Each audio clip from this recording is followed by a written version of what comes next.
Jadi kalau orang yakin kepada Allah, maka dan keyakinan dia kepada Allah lebih besar daripada keyakinan dia kepada apapun, maka selama dia masih bisa berdoa kepada Allah, dia tenang.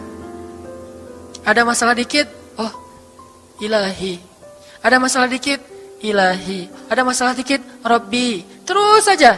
Ada masalah sepele apapun, minta ke Allah. Ada masalah apapun, minta ke Allah. Dan kata Nabi, janganlah kalian menjadi lemah dalam berdoa, karena sesungguhnya tidak akan binasa seseorang selama dia masih berdoa kepada Allah. Itu hadis Nabi dari Aisyah.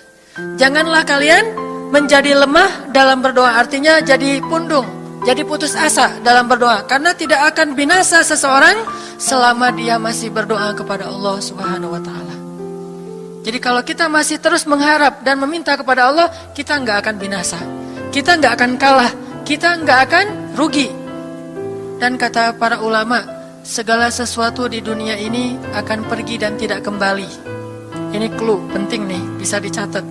Segala sesuatu di dunia ini akan pergi dan tidak akan kembali kecuali doa.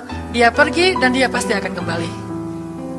Segala sesuatu kalau udah pergi di dunia ini nggak akan kembali lagi. Kalau pergi di sini maksudnya pergi kepada Allah. Tapi kalau doa pergi ke Allah, dia pasti akan balik lagi kepada yang meminta. Satu-satunya yang pergi ke Allah dan kembali di dunia ini hanyalah doa.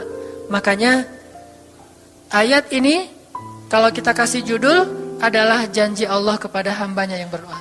Allah berjanji, apa kata Allah? Inni qaribun.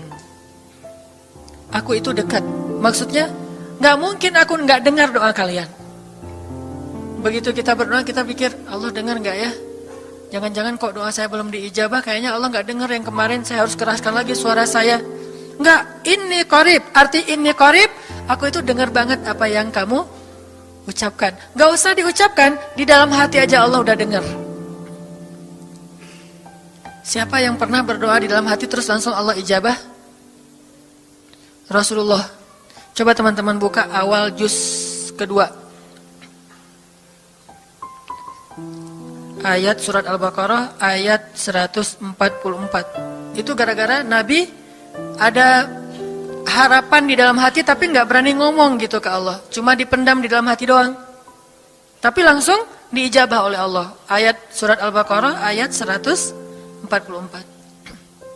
Allah berfirman, Qad nara taqallub